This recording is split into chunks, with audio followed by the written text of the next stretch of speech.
Assalamualaikum warahmatullahi wabarakatuh. Selamat datang di channel Education Podcast Stain Majene. Sekarang masih banyak mahasiswa yang tabu guys tentang sastra. Mereka berpikir sastra itu hanya sekedar puisi, hanya sekedar perumpamaan-perumpamaan. Untuk menjawab itu semua, di episode podcast kali ini saya tidak sendiri. Saya ditemani seorang narasumber. Narasumber kita ini adalah seorang penggiat literasi. Dia juga penggiat sastra. Apa kabar Bang Irwan? Baik, sehat. Selalu disehat-sehatkan ya. Nah,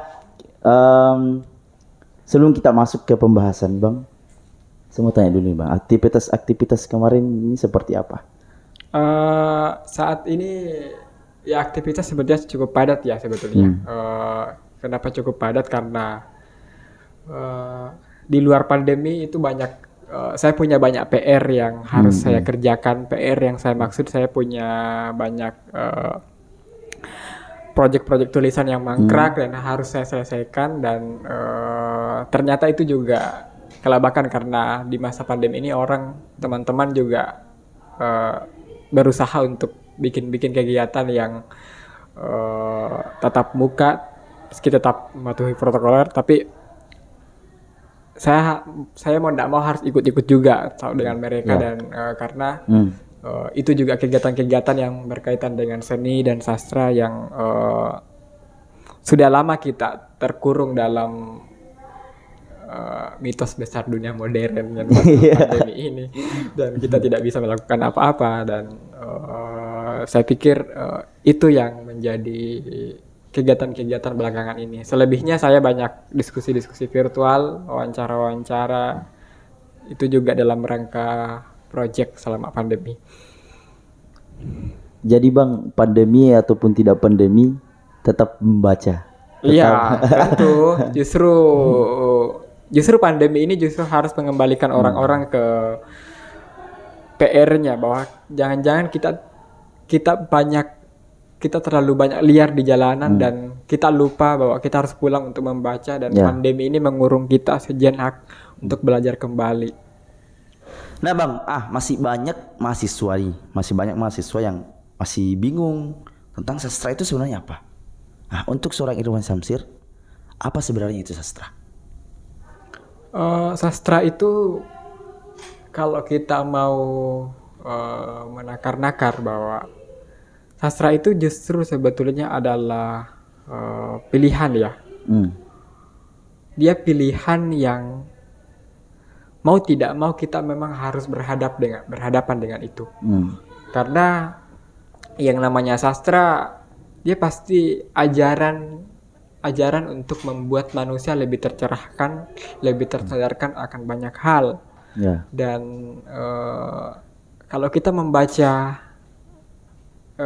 puisi-puisi tertentu misalnya, selalu ada energi yang masuk ke dalam kepala pembaca, kepada hati pembaca, sehingga bagi saya sastra itu selain sebuah pilihan, ia juga adalah sebuah kebutuhan sebetulnya.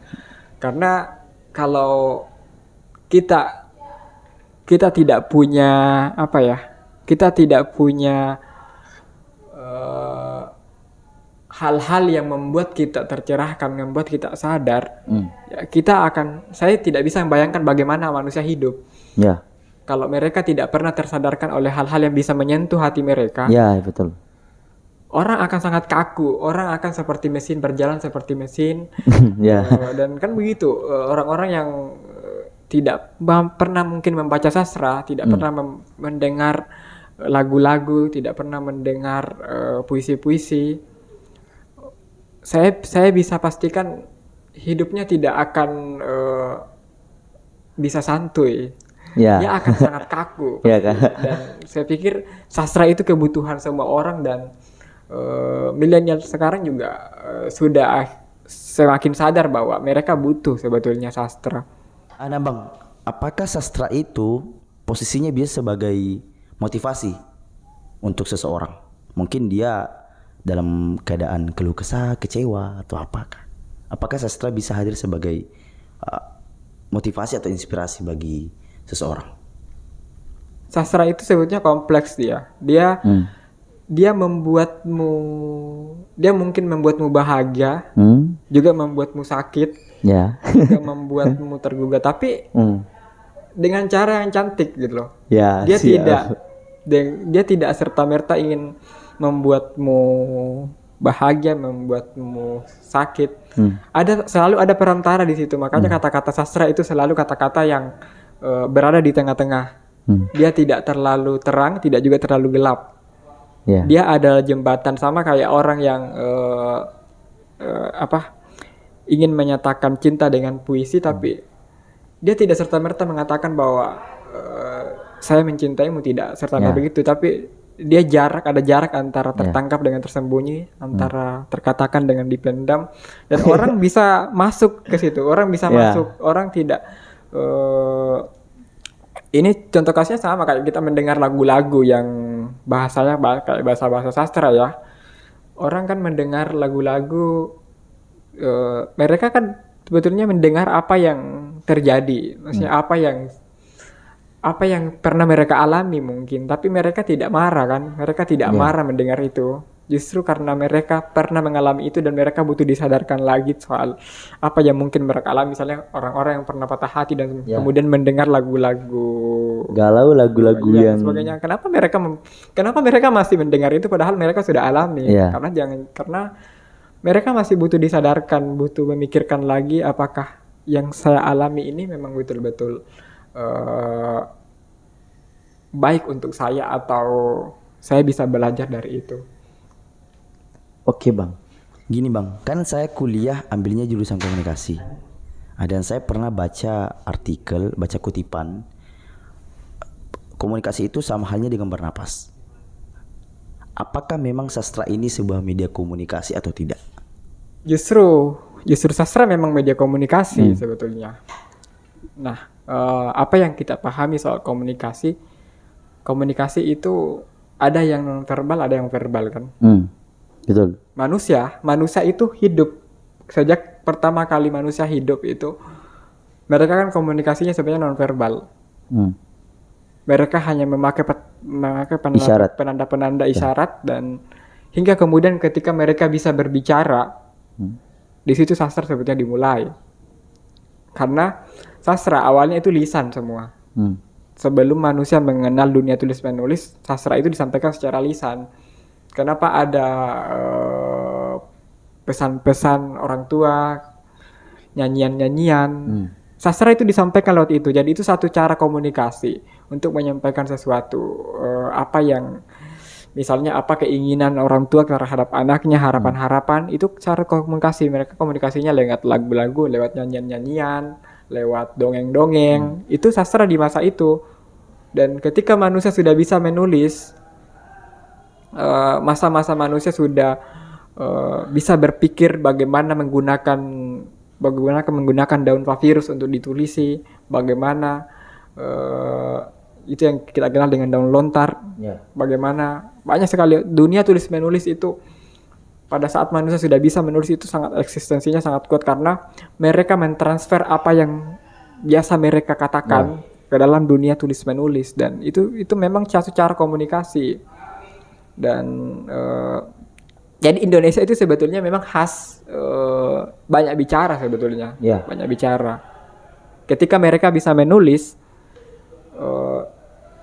dia itu sangat banyak sekali yang akan dia tulis. Ketika orang-orang baru mengenal Facebook, mengenal sosmed, dan sebagainya, itu banyak bicara semua. Karena kita memang lahir dari dunia gosip yang kuat sebetulnya. Masyarakat kita begitu.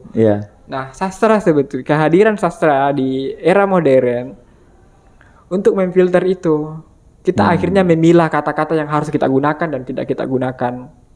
Kita harus memilah mana kata-kata yang tepat untuk si ini, tepat untuk hal ini, dan karena melimpah sebetulnya kata-kata sekarang kan. Dan sastra menjadi jalan untuk itu, jalan penyampai banyak hal. Makanya dia jadi media komunikasi yang saya pikir jadi media komunikasi yang paling indah ya, aku rasa. Karena dia menyampaikan sesuatu tidak serta-merta begitu loh. Kita dibuat tuh diajak pelan-pelan, kita tidak dia berbeda dengan teriakan-teriakan kan. Itu yang membuat sastra jadi sangat indah karena kita tidak dipaksa untuk memahaminya, tapi diajak pelan-pelan. Dia seperti seseorang yang menepuk pundak kita saat kita kesepian. Ya betul. Ya kan, kita bisa bayangkan seperti kita berada di hutan yang tersesat di hutan dan seorang datang menepuk pundak kita, memberi kita air minum. Itu saya merasa sastra seperti itu. Kita diajak pelan-pelan dan cantik sekali kan. Dan Bang, kita ke inti tema. Kenapa milenial sekarang itu harus melek sastra? Apakah posisi sastra sekarang itu boleh dibilang sangat terabaikan oleh milenial? Apakah posisi sastra sekarang itu down ceritanya? Kenapa milenial sekarang harus melek terhadap sastra? Kalau kita bisa katakan dia sekaligus ya. Dia terabaikan sekaligus tersambut sebenarnya sastra itu.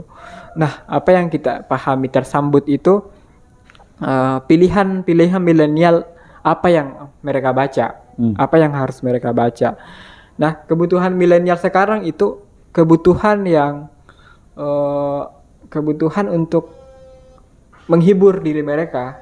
Milenial kan begitu. Dia mencari-cari bagaimana agar ketika mendapat masalah tertentu dan dia membaca quotes misalnya, membaca puisi-puisi tertentu yang dikutip-kutip di Instagram atau di apa, itu mereka merasa tersadarkan. Nah, tapi yang terabaikannya adalah milenial hanya membacanya sampai di situ, tidak mencari makna, mungkin makna atau itu kan yang mereka baca hanyalah kutipan. Tidak mencari bahwa ini adalah kutipan loh. Ada yang lebih panjang daripada ini hanya akan dikutip. Nah, itu kan realitas hanya membaca begitu. Sepotong bait aja. Dan harusnya kan milenial mencari itu, ini dari buku apa sih? Cari bukunya supaya dia bisa penulisnya siapa secara komplit. Karena kan terpotong-potong yang mereka pahami. Meskipun secara tidak langsung itu juga sangat bermanfaat untuk mereka. Paling tidak dari situ milenial juga sadar bahwa mereka butuh. Tidak ada yang tidak butuh sastra hari ini. Tidak ada yang tidak butuh quotes. Karena orang yang mungkin akan mengolok-olok apa sih sastra itu, tapi diam-diam juga mengutip quotes di story WA-nya pada saat dia sakit hati atau pada saat dia kesepian, nyindir cowoknya atau apa, kan biasa begitu. Padahal mereka tidak tahu bahwa sastra itu menguatkan. Kalau misalnya mereka akan mau membaca lebih banyak daripada itu, hidup mereka mungkin tidak akan sesulit yang mereka rasakan. Mereka mungkin akan dapat menakar bagaimana kalau saya ditinggalkan, bagaimana kalau saya patah hati, dan itu kita bisa belajar dari situ. Dan memang milenial harus butuh apa? Memang milenial butuh itu. Harus.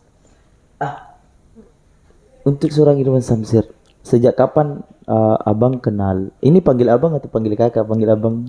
Panggil apa aja deh. Ya, senyamannya saja.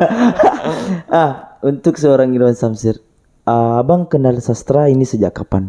Kapan mulai jatuh cinta dengan sastra? Kapan menggeluti sastra dan sebagainya? Iya, saya kapan ya? Mungkin sejak sekolah ya kali ya.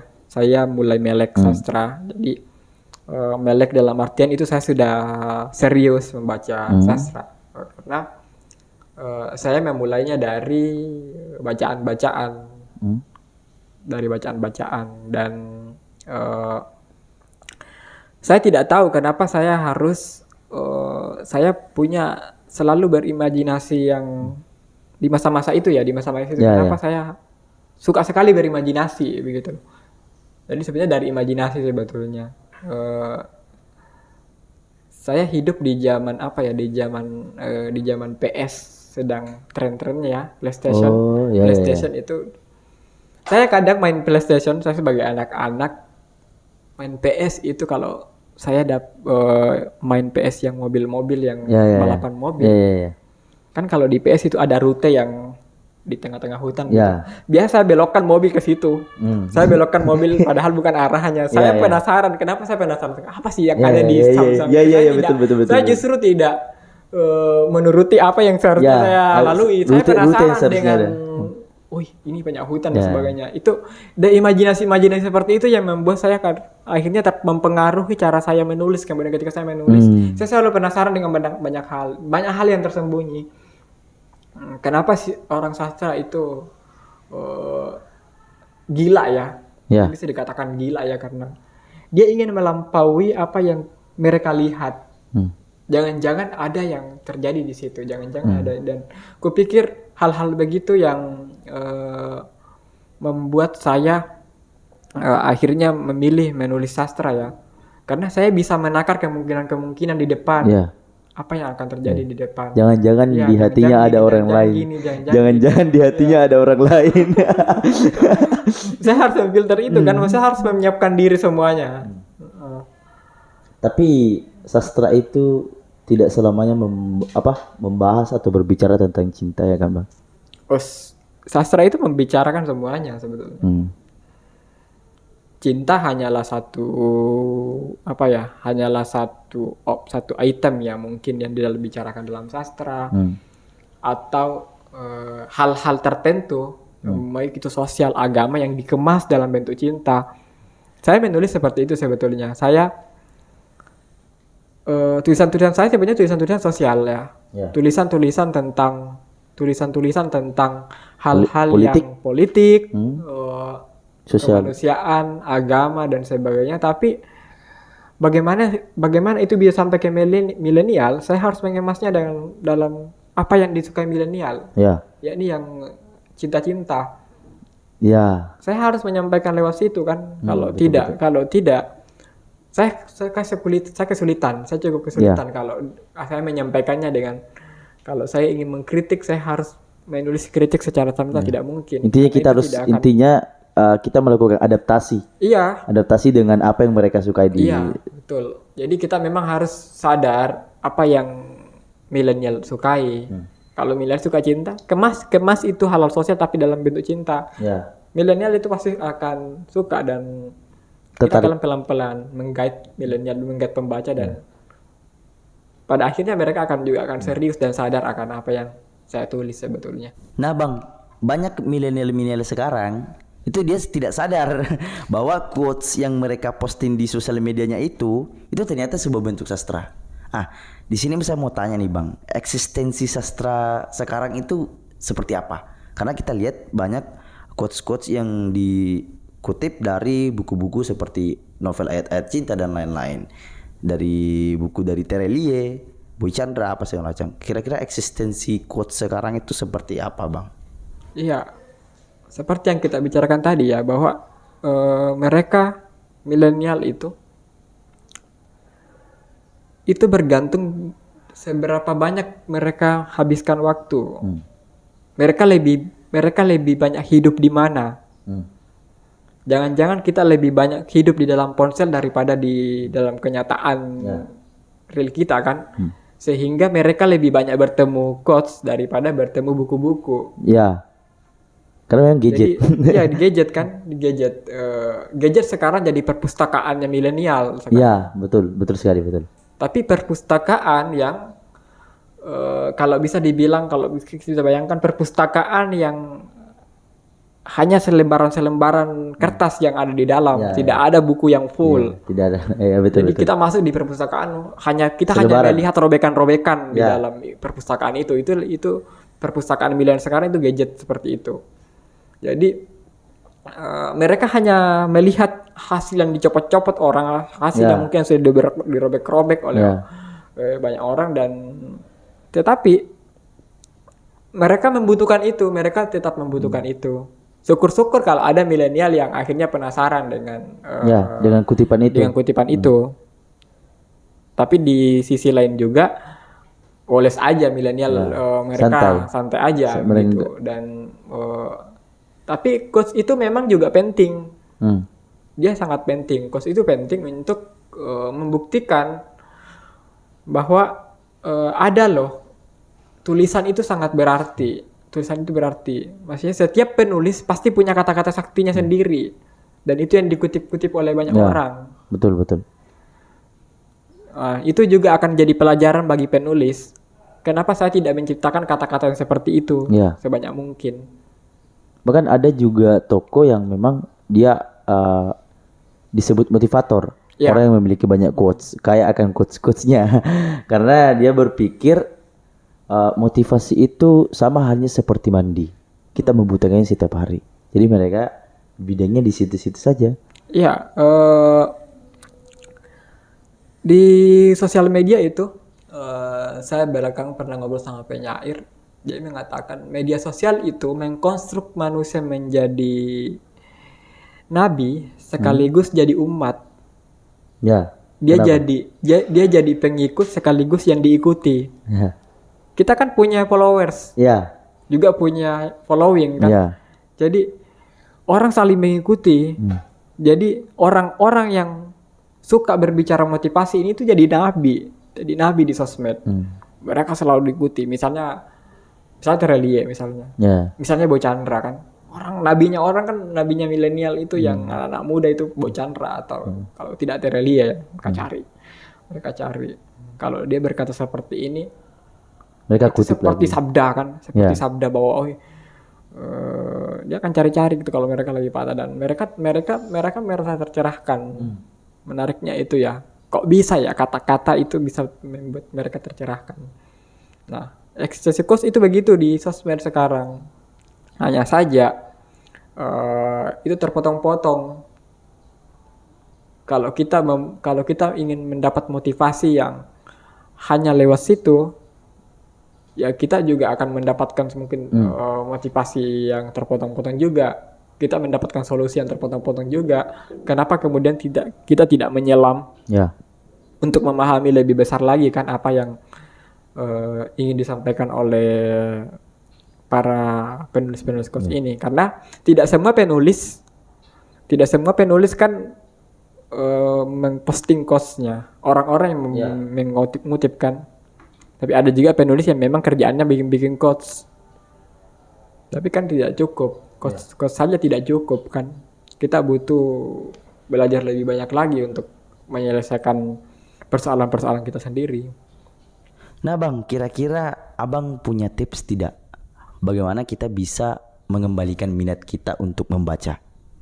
Baik itu membaca apapun itu, buku, apakah artikel segala macam. Dan karena saya yakin dari membaca itu, dari ketika kita punya minat membaca, kita pasti akan punya minat untuk menulis. Baik itu kita menulis tentang cerita kita, apalah segala macam, sakit hati, gelisah, kebahagiaan dan semuanya. Kira-kira Bang, apa tips dari seorang Irwan Samsir untuk mengembalikan minat itu semua? Iya. Yang pertama kan harus sadar ya. Maksudnya kita sebagai milenial yang hidup di masa 4.0 ini ya, kita harus sadar bahwa semua hal itu akan selesai. Tapi tidak dengan jejak ya. Ya, tidak dengan kenangan. Satu jejak itu penting ya. Maksudnya kalau kita pernah menulis, kalau kita pernah menuliskan sesuatu itu kan akan terbaca sampai kemudian hari ya. Kita tidak akan tidak sekedar bersuara. Jadi dan itu butuh memang dimulai dari bacaan. Kita butuh membaca ya. Kita butuh membaca. Seperti yang dikatakan biasa filosof, bahwa kita itu membaca untuk mendengar, belajar memahami kejujuran orang lain. Dan menulis itu cara kita untuk jujur pada diri sendiri sebetulnya. Dan semuanya dimulai dari bacaan. Nah, menanggapi kita yang malas baca biasa. Saya juga sering malas baca. Tentu saja orang sering berpikir bahwa Irwan itu pasti serius sekali ya. Sangat menjiwai buku. Saya di sosmed namanya sosmed kan citra saja sebetulnya. Bukan betul-betul apa yang netizen pahami dari hidupku. Saya juga punya real bahwa saya kadang-kadang malas membaca. Coba kan malas itu bisa kita manajemen sebetulnya. Jangan-jangan kita tidak malas, atau jangan-jangan kita memang tidak menginginkannya. Jadi pelan-pelan kan, membaca itu pelan-pelan. Kalau dari saya, kalau kita baru mau ingin memulai membaca, bacalah dulu buku yang tipis-tipis. Atau misalnya dari sosmed lah mulai. Mulailah dari quotes misalnya.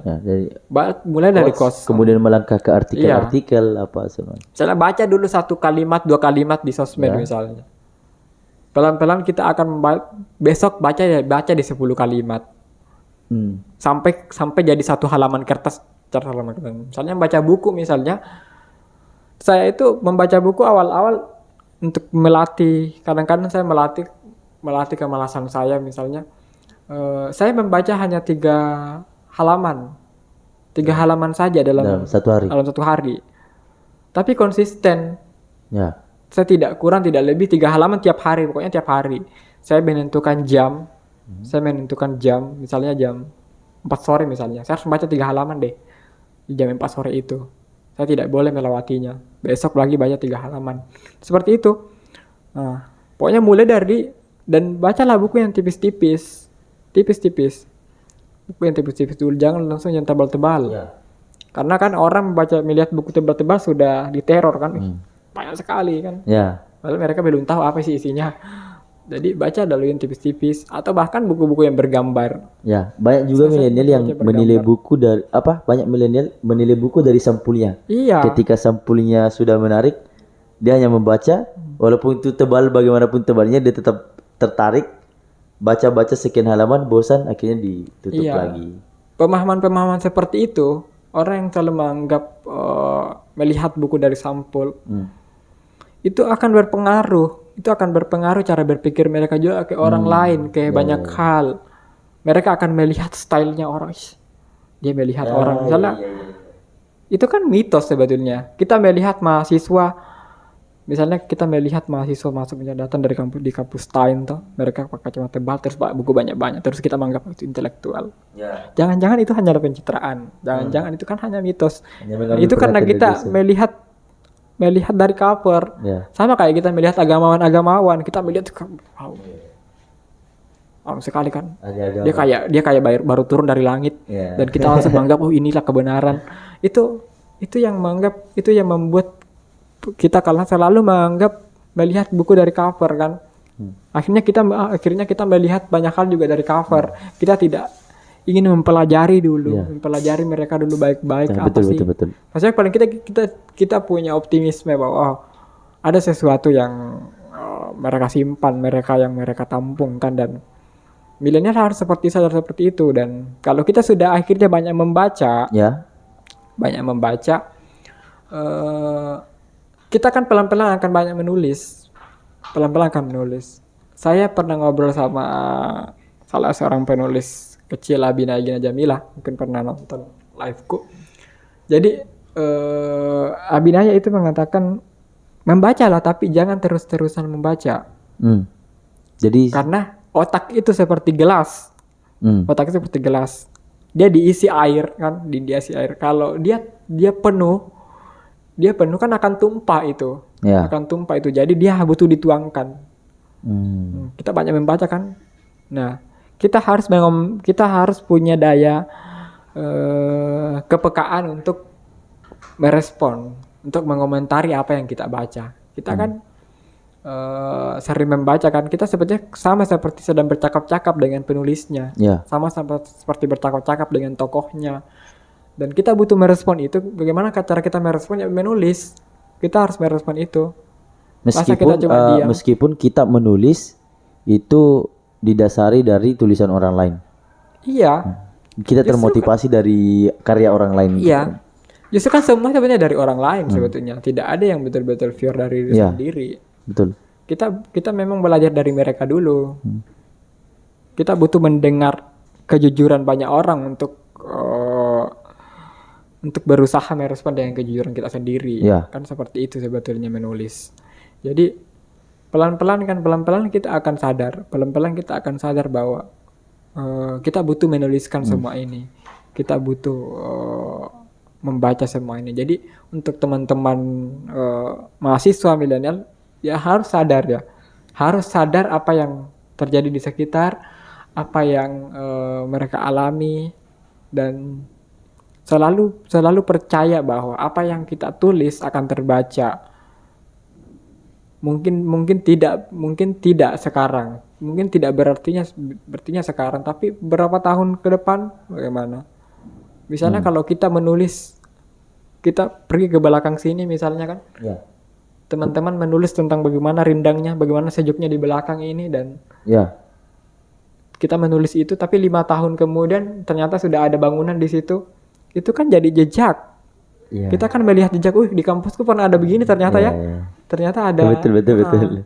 Kita akan memahami bahwa ada yang berubah. Yang awal contoh misal yang dulunya kita ke pantai menceritakan pantai apa segala macam, kesejukannya di sana, keindahannya di sana, tapi 10 tahun kemudian reklamasi terjadi. Iya. Kan ada memori di situ. Iya. Ada memori yang tersimpan dari tulisan kita. Dan tidak orang sadar bahwa pernah loh sesejuk ini sebelum akhirnya semua dirampas oleh keserakaan pemerintah. Oke, Man. Jadi tips menulis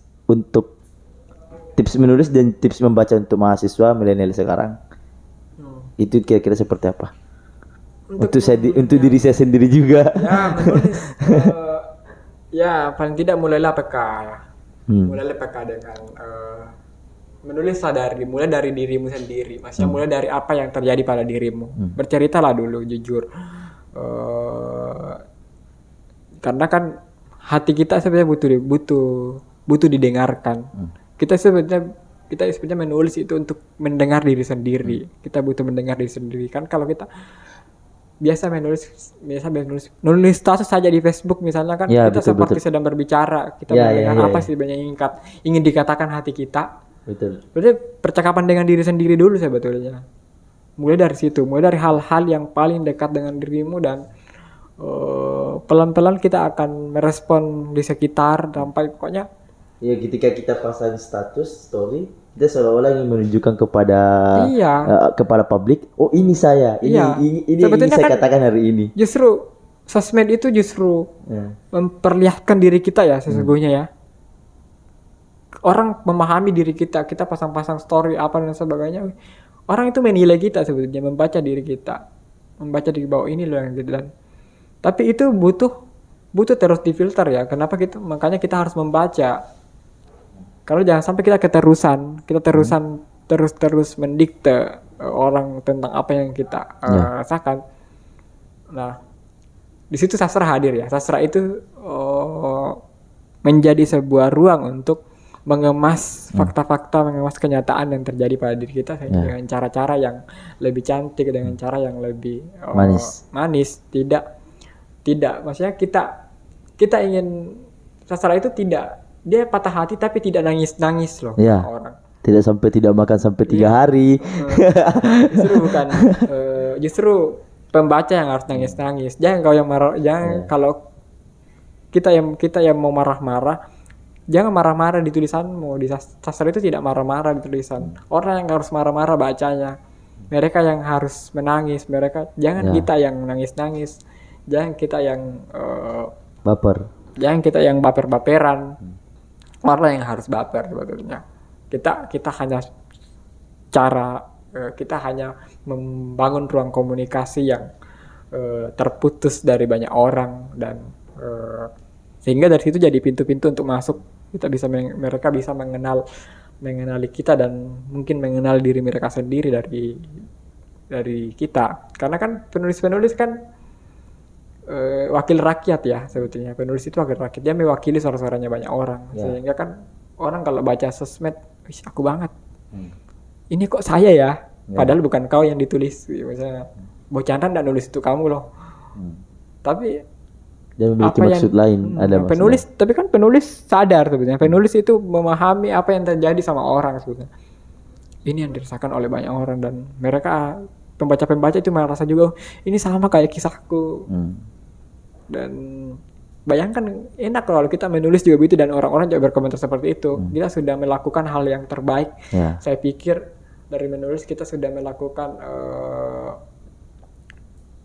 membuat orang tersenyum, membuat orang tersadarkan dari apa yang kita tulis, dan itu satu kebahagiaan. Iya, kebahagiaan loh itu.